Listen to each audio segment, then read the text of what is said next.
No record power today. Okay, you record the. I'm going to give you a recording. No, you don't have to. I don't have that. Please, Arthur, I'm playing. First thing in the morning. Oh, Kevin, you're fine. With me, you get upset. Jeez, talk about a double standard there. Because we rely on you. That's the difference. We actually rely on you. I'm at your mercy, Arthur. Go. Keep saying that. I'm recording. Yeah. You have me by the short and curlies. All right, and on that romantic note, let's get started. Baruch atah Adonai Eloheinu melech haolam, asher kiddushanu b'mitzvotav v'tzivanim l'sukot divrei Torah. Amen. Adonai Eloheinu et divrei Toratcha b'finu b'fiimcha beit Yisrael, v'niyeh אנחנו וצאצאינו וצאצאימך בית ישראל, כולנו יודע שמך ולומדי תורתך לשמה. ברוך אתה אדוני מלמד תורה לעמו ישראל. Amen. ברוך אתה אדוני למשה הבא מכל עמים ונתן לנו תורתו, ברוך אתה אדוני נותן התורה. Amen. I just want to share my screen a second. Now, Kevin Mathor lost a friend of his, and the share is in your friend's honor, Kevin. Just tell us a little bit about your friend. So one of my brother's mates by the name of Tome Shoni introduced me to this oak Yossi, as you see in the picture there, who used to had a confectionery business in South Africa, and I think he had a business here, but his main business was there. And his kids went to King David. Then they all came back to Israel. He's from here.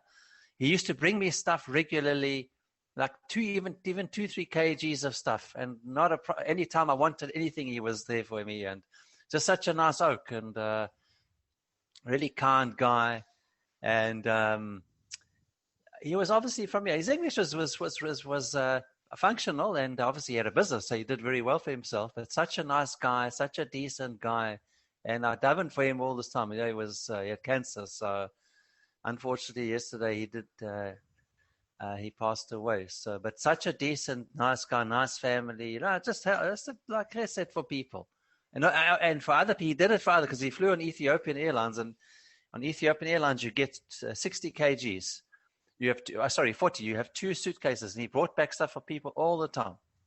I must tell you, didn't have to, but just such a nice, decent guy. It's very decent. I don't know much more about him, but you know what, Kevin? I must tell you something. Yossi Man. To do that for somebody, his name is Yossi Man, to do that for somebody when you're under a lot of pressure with flights, arrival and departure and logistics, that's the time really people are the most stressed. And if he's prepared to be that kind to people stressed with time, that's indicative of the quality. And really, the last time I saw him last year, Rosh Hashanah. He brought stuff, and he was in Herzliya. I was going to my friend Simeon for Rosh Hashanah. He gave me a lift all the way there. I was going to get some. No, he insisted to give me a lift. I know it's a simple thing, but people, I brought you stuff. We went the extra mile, for people. Yeah, in your case, the extra many miles. If you gave me exactly. Yeah, but just such a nice guy, nice family, and what can you do? Jeez, we should have Leah should have a neshama. But thank you. Thanks for dedicating it to him. His Leah should have a neshama, and you know what? I'm really sorry he suffered with cancer, and please God, I hope he has a good olam haba, a great olam haba. Amen. Yeah. Amen. It sounds like he deserves one. See, man. Done. Okay, guys. Thank you, Kevin. Firstly, for bringing that to our attention. We really, really needed to. And we on the middle of 1882, and what happened is that we went to 1883. So basically we discussed that this wasn't a case of normal Tzoros. This is a case of Tzoros where Keren was combined within that as a factor. Because we say the way that the dog moved the hot biscuit with a coal stuck underneath it from A to B is unusual. For at least 2 reasons that we can think of. The one reason is that it's not exactly a paid piece of steak on the grill. Dogs generally don't wait in anticipation for for a biscuit. It's not really that appetizing for a dog. And B, a braai or a barbecue is very hot. So it's unlikely that the dog would do something that would kind of be heat intensive. So because it's unusual, keren tam mixed with toros, those half payment damages are paid from the body of the animal. But if you want to read in the case of toros with the full payment damages, there's never a question whether you pay from the animal choice property. So in other words, the one point of confusion is if it was plain toros, Rav Elazar would hold exactly like sumchus, because he holds a sumchus that you pay full damages. Does that make sense? So that in itself is a question. And we also see that Rav Elazar holds like Rabbi Tarfon. Why?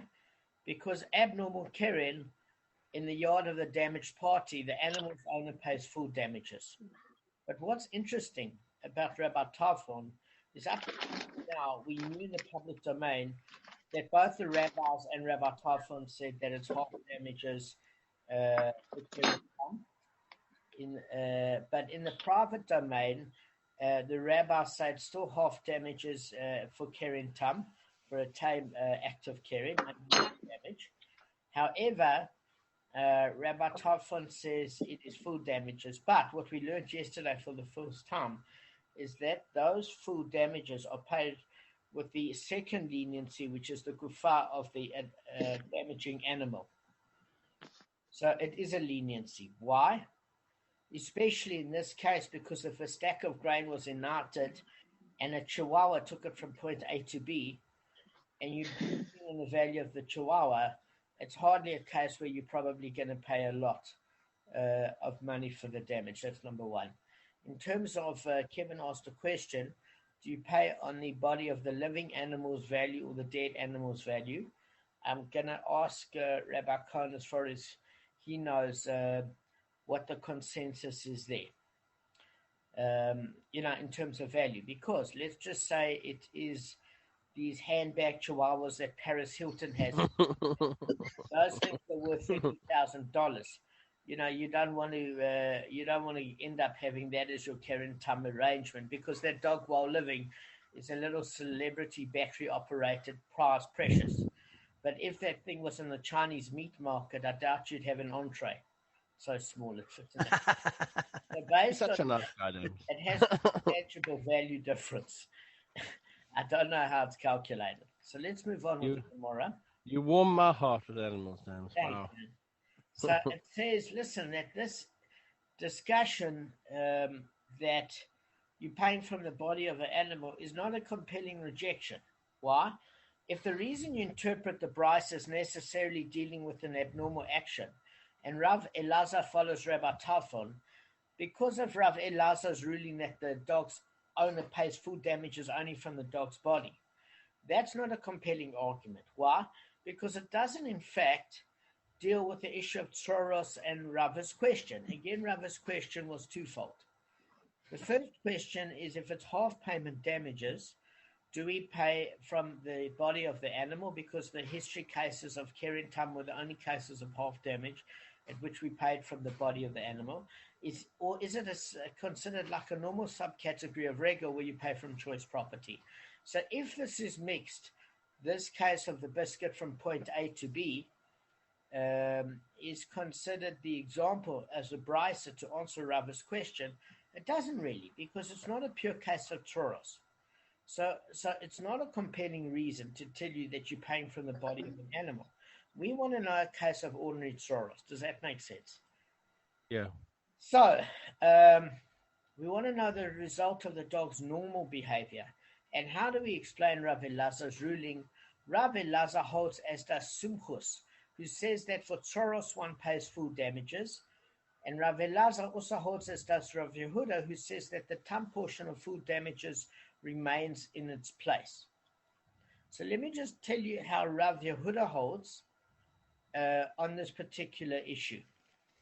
Okay?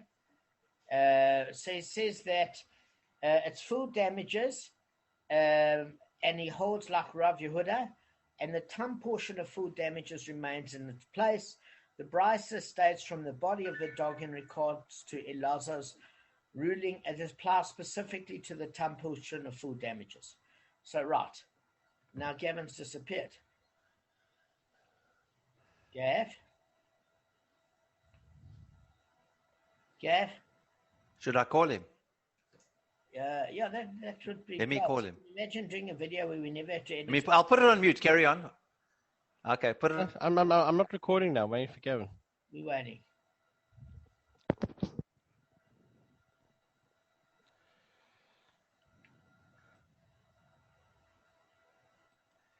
So, Dan, did you have a good night last night?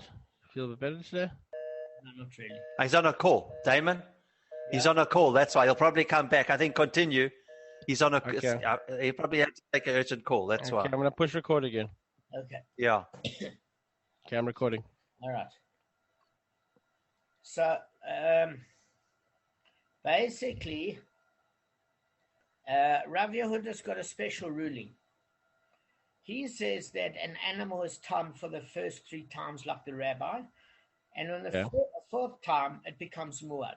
But all the rabbis hold that you pay from choice property the minute the animal goes muad, and you pay full damages.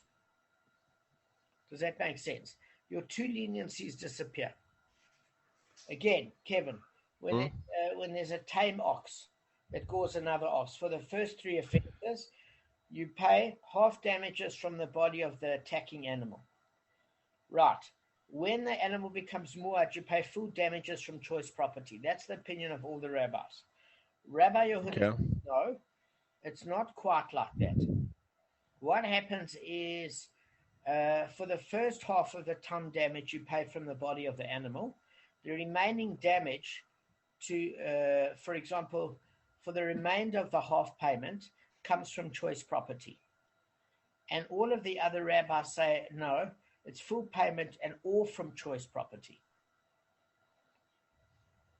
That's right. Say that again. Just say that again. Okay. Yeah. One more time. Rabbi Yehuda, Yeah. the rabbis. All the rabbis say as follows.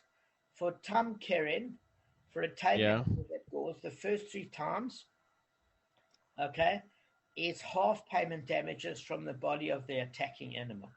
Okay, got that. All the rabbis say on the 4th time it becomes muad, which is a pre-warned habitual gora, and if it attacks the 4th time, it's full damages from choice property. We learned that in the beginning. Okay. Fine. Full damages from choice property. Choice property means the top property, right? The best property you Choice have. property means cash is cash. If you don't have cash to pay for the damages, you sell superior land, as we learned before. Okay. And you recover the cost so that the person that's been damaged can sell that superior land quickly and recover their losses. Okay, and the other part? The other guy says? Rav Yehuda says, listen, for the tam portion, in other words, Yeah. half the damage, you still pay from the damaging animal, and the remaining half that makes it muad, you pay from choice property. So you mean, so what you're saying is there's no half leniency. So let's say my animal was worth 200 zuz, right? And my ox was only valued 100 zuz. And my ox gored your animal of 200 zuz. I'd have to pay 100 zuz from the body of the ox and the other 100 zuz from the superior property. You're almost right. However, we're talking about a muad ox. Even Rabbi Yehuda, the same as all the other rabbis, say for muad ox, there is no leniency. You pay full damages. Only So sorry. So muad is always full damage. It's fine. Always but full damage. the only difference between Rabbi Yehuda and the other guys is that on the muad, where the other guys say only from choice property, this guy says you can take from the goof of the animal up to that value, and the rest from choice property. Yes. So Gavin, let me fill you in. I know you needed an emergency call. It's fine. I'm going to tell you. Sorry, yeah. This is fine. So this is what Rav Yehuda says. It says Rav Elazar holds by Rabbi Yehuda. So all the rabbis agree, including Rabbi Yehuda, is that when an animal becomes muad, in other words, it's gored 4 times, it becomes forewarned, and that animal is full payment damages. Okay? Got you? Yeah. All the rabbis say it's from choice property, like any other damage in the Mishnah. Okay, we learned that from creditors you pay average grade of land, for damages superior land, and a ketubah lower quality land. Why do we pay from choice property with damages? So that the injured party can recover their losses quickly, because everybody will jump to buy superior quality land. He can sell it easily. The party that owns the ox that attacked his ox will give him either cash or choice property land, so that he can recover his losses quickly. Because everybody's going to jump at the land to buy in Santon. They won't jump at the opportunity to buy land in Tembisa. Look, I think it's actually a nicer way than the other way of owning superior land. Because, yeah, I mean, what the hell are you going to do with the dead ox? What you do with the ox? I mean, get rid of the damn thing. Let's just get the case clear. You're right, Art. But so, Gav, this is very simple. I need you to keep up. So all the rabbis say you pay the damages from choice property on a muad ox. It's damaged more than 3 times. You've had ample opportunity to either put the animal down or get it right. But now that it's a damaged choice property, Rabbi Yehud is the only one that says, as Arthur said, it is quite practical. It's practical if you're the one with the damaging ox. It's not practical if you're the one that was damaged. It all depends on which party you are. But so Rabbi Yehuda says that the tam portion stays in place, meaning that the first half portion is paid from the gufar, the attacking animal, and the remainder half portion that becomes muad is paid from choice property. So how's the distinction between the two damages? How did it become muad? I mean, you see, so after it had gored for the first 3 times, it was tam. Then on the 4th time, it was muad, and it had to pay more. Yes. So you're saying, if they hadn't paid all the damages yet for the tam damages, so you add No. So just explain that again. Your ox paid each and every offense that happened. After it happens, the owner has to pay.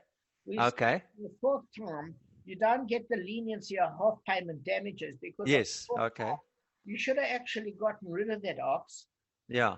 Sold it for its meat, and paid the last. Say, like, I'll give you an example. Your ox is damaged 3 times. On the 3rd time, you should have the brains to actually sell the ox. You have the meat of it, or the carcass, paying for the damage for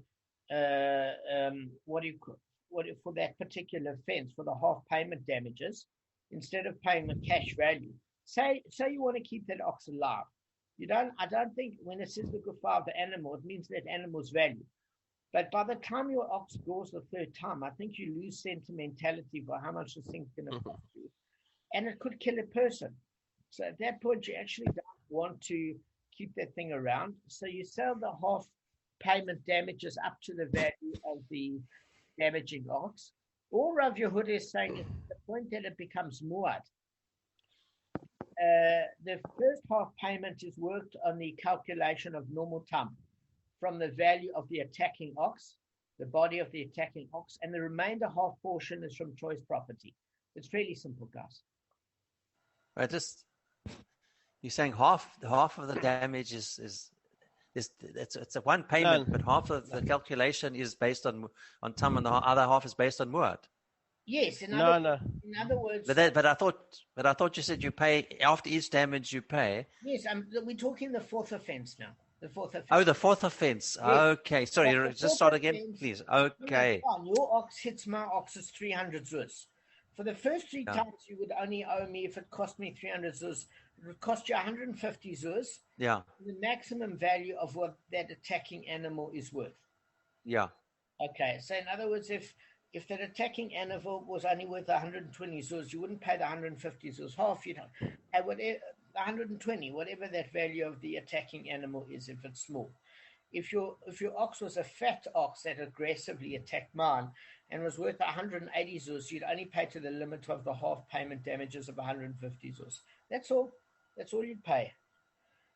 What we're saying now is on the 4th offense, okay. the half payment of 150, according to Rav Yehuda, on the value of your attacking animal or your damaging animal, and the remainder half portion from choice property. All the rabbis say, not like Rav Yehuda, but you only pay the full payment from choice property. That's the only difference. Can I ask you another question, Dan? Yeah. Back to that one. Let's say ox was 200 and your ox was worth 120. You can only pay up to 100. You can't pay the 120 and the 80, or is it because you said it's half? You pay only half from half of the damages from the ox. Up, do you understand what I'm trying to say there? Yeah. Or is it the full 120 and 80 left over that you pay from choice of land? You're saying according to Rav Yehuda. Yeah, according to Rav Yehuda. I When it's don't mod. know, but as far as I think, you would only pay the first 100 from your animal, and the rest of the 100 from choice property. Even though your ox is worth 120. The reason I'm saying that is if the time is in place, and you only owed 100 zuz anyway, or 100 shekels, you would only pay the 100 shekels despite what your animal was worth. From the body of the animal, you would keep the 20 remaining. All right, let's go on. Do you guys understand? Yes, no? I understand. Yeah. Okay. So one more time, let me try to explain the difference, okay? All the other rabbis say the first 3 times they agree with Yehuda that it's half of the value of the animal, the attacking animal, okay? I mean, of the attacked animal. So if it was 200, you only pay 100 from the goof of the animal. Yes. When it comes to tam, which is the 4th time it goes, okay, all the other rabbis say it's from choice land, but Rav Yehuda says it's half from the goof of the animal and half from the Let me just grab that. land. Let me just grab the umbrella, yeah. Let me finish this here, then I'll send you my bank details. I appreciate it. Yeah, that was fun. Thank you, brother. So I'm in the shirt now, actually. Have you on the shirt, on the mark? Quite a hard one. Let me see. Gavin, I'm mute. Okay. So was it correct how I explained it, James? Yeah, perfectly. There's only one statement. First, okay, tell me. It's tam. 4th time is muad. So everybody agrees that the tam, you pay half payment from the gufa, the body of the animal. When it becomes muad, all the rabbis agree that you pay full payment from choice property.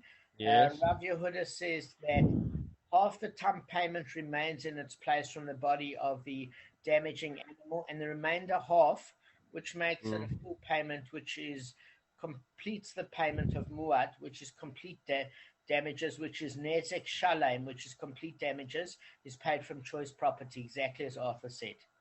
Exactly as the only difference is it's classified as muad. Okay, got it. Okay, let's go on. Gavin, unmute yourself. I'm unmuted. Okay. All right. So can we go on from this point? Yeah. Got it. Okay. So Rav Elazar holds as does Sumchus, who says that Soros one pays full damages, and Rav Elazar also holds as does Rav Yehuda, who says that some portion of full damages remains in its place. And when the Brisa states from the body of the dog in regard to Rav Elazar's ruling, it applies specifically to the tam portion of full damages. Right, but the Gemara now challenges this last proposal. The reason it challenges the last proposal is Rav Sama, the son of Rav Ashi, said to Ravina, say that what you've heard about Rav Yehuda concerns specifically the case of a tam that becomes a muad. Okay? Which is what we just said. This Rav Yehuda talks about a tam ox that now becomes a muad, and we understand Rav Yehuda. But what in the case of something that is muad from its very beginning? So this is what he's asking. We're on 18b1. Have you heard about Rav Yehuda that he treats the first half of that payment like the payment for a tam? Certainly not. That's the Gemara's original rejection, can you think, stands. The Brisa certainly cannot be interpreted as referring to a simple case of troros, and thus having bearing on Rav's inquiry whether the half damages of troros are payable only from the animal's body, because Rav Elazar would never have ruled food damages from the body of the dog in the simple case of tzoros. So what it's trying to say here is as follows. Rav Sama, the son of Rav Ashi, said to Ravina that we understand a case where the animal, for example, was tam and now becomes muat, in a case of keren. But in a case where the animal is muat to start with, Kevin, Kev, is a case where is muat. So we're saying with tzoros, Rav Elazar holds like sumkus. What does sumkus says? The tzoros is food damages, muat. So what do we mean by muad? Muad means it's almost like forewarned. The only time you have a case of tam and kere and muad is in half payment and full payment. But it's saying if Rav Elazar holds like sumchus that it's full payment for tzoros, then it doesn't make sense this particular case in the Gemara. Why? Because you can't hold like sumchus and says for tzoros it's actually full payment damages for tam in normal tzoros, and now you're saying, hang on, this is a case of keren mixed with tzoros, and then you're paying full damages because it's in a damaged person's yard, and he holds like Rav Tarfon, and then he's saying from the half payment damages of the full damages, you pay from the body of the animal, and then the rest you pay from choice property, because Rav Yehuda himself would never say in a case of ordinary tzoros, if according to Sukkos's view that it's full payment, that you would pay from the body of an animal. Do you understand the conflict here? We're trying to answer Rabba's question, which says, do we pay half damages from the payment from the body of the animal for tzoros, normal tzoros, or do we pay from choice property because it's a subcategory of regal? And we're saying this whole brisa is mixed up, because within the tzoros aspect there's keren, and the minute there's keren in the tzoros aspect, it's not a clear case of tzoros. We want to know what Rava says in the case of tzoros itself, not mixed with the case of tam. It happens to be tzoros as well, because the dog took the biscuit from point A to point B, but it was unusual damage, and therefore it happened in the damaged party's yard. So we understand how he reached according to Rav Tarfon for full damages. And Rabbi Tarfon says for a tam ox, that's full damages, it's paid from the body of the damaging animal. We understand that. And we understand that if he says, according to Rav Yehuda, that it becomes muad. In other words, say the animal has done this more than 3 times. It loves biscuits. What can we tell you? And this is a habitual stealer on the braai of biscuits, and it's more than 4 times. And he wants to say the body of the animal. So, because what's happened here with the braai said, okay, we understand in the case of keren tam that's mixed with tzoros. What happens if the dog's done this more than 3 times?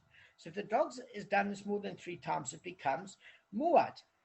So if it becomes muad, then he's saying Rav Elazar holds by Rav Yehuda that you still pay on the body of the dog for the tam portion and the remainder from choice property. So he's saying it works with this brisa if you want to talk a case of keren tam or keren muad, according to how Rav Elazar holds, according to Rabbi Tarfon and Rav Yehuda. But he also holds this with sumchus, that you pay full damages for tzoros, and that's the problem. The minute you hold the full damages according to tzoros, and you mix keren in with tzoros, you've got a problem, because you would never pay for full damages from the body of the animal. The question wouldn't come up. The question only comes up if you hold like the rabbis, that's half payment damages for tzoros. The question would never assert itself. Does that make sense? Yeah. The issue is. So the Gemara says, we want to know in a simple case of tzoros. So it says that the brasa cannot be interpreted as referring to a simple case of tzoros and have any bearing on Rava's inquiry whether the half damages of tzoros are payable only from the animal's body, because Rav Elazar would never have ruled full damages from the body of a dog in a simple case of tzoros. Why? Because for a full damages, according to Sumchus, it's always paid from choice property, like whether you create a pit, a fire, man, Shane, regal, full damages from choice property. So the Gemara continues, rather if you want to interpret the brisa in a way that it would have a bearing on Rav's inquiry, you would have to say as follows. When does Rav Elazar say that the dog's owner must pay full damages for the stack? Only in a case where the dog has become muad. Okay. And Rav Elazar and the Tanna Kamma argue about the following point. One master holds that there is muad for tzoros, whereas the other master, the Tanna Kamma, holds that there's no muad for tzoros. Okay. Now, what we've said before is that it was asking in a case of tzoros, because it was saying we understand in a case of keren tam, where an animal goes from tame to forewarned. But Rav Sama, the son of Rav Ashi, said to Ravina, something that is muad from the very beginning, like if you hold like Sumchus, and Sumchus holds what? Sumchus holds that tzoros is muad from the very beginning. What's the law then? And Rav Yehuda can never say that something that was considered muad from the beginning, like fire, pit, man, shane, regal, would be from the body of any damaging animal or any of the anything that caused injury. Does that make sense? The question doesn't come up. So we're saying, listen, we want to know a clear case of tzoros, and Rav Elazar and the Tanna Kamma argue about the following point. One master, Rav Elazar, holds that there's muad for tzoros, meaning that it's full payment damages because he holds like sumchus, whereas the other master, the Tanna Kamma, which is the anonymous opinion of the rabbis, holds that there's no muad for tzoros. Because what do the rabbis believe? The rabbis believe of the rule of Moshe from Hasina that it's half payment damages for tzoros. So the Gemara questions this proposed interpretation of the brisa, but if this explanation of the brisa is correct, then what room is there for which Rava inquired elsewhere? Is there muad for tzoros, or is there no muad for tzoros? Remember, that was Rava's other inquiry. Why did he ask that? He said, does it go according to Rabba, his teacher, that it's the start of the process for tzoros, when an animal stands on a utensil, doesn't break it, but sends it flying and it breaks elsewhere? Is it the catalyst, the starting point where the object that causes it to break, even if it broke at a later place, because the animal put its foot down, the utensil spun and then broke against the wall? So is it the starting point, or is it at the point of actual breakage? That was Rava's other question. Okay, so we're saying, listen, let's go back to the other question. The law in the matter is clearly stated in the brisa. If we follow the opinion of the rabbis, there's no muad for tzoros. If we follow Rav Elazar, there is muad for tzoros. So Rav Elazar holds sumchus muad for tzoros, and the rabbis say there's no muad for tzoros. Okay? So let's end off on that note.